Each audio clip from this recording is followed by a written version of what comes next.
देवाने माणसांकडे पाहिलं, माणूस ओझ्याखाली दबलेला आहे, रोगात भरलेला आहे, दुःख आणि संकटाने पिडलेला आहे, अपयश आणि अशांती त्याच्या जीवनामध्ये आहे, ना उद्धार, ना पापांची क्षमा, ना जीवन माणसामध्ये राहिलं आणि शेवटी माणसाची आशा संपायला लागली.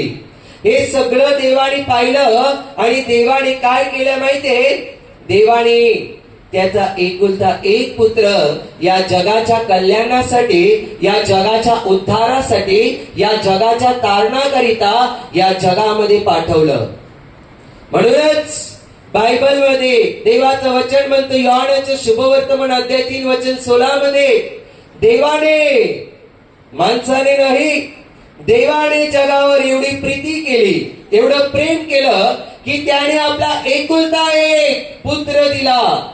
तो अशासाठी की जो कोणी त्याच्यावर विश्वास ठेवेल, जो कोणी त्याच्यावर विश्वास ठेवेल त्याचा नाश होऊ नये, तर त्याला सार्वकालिक जीवन प्राप्त व्हावे.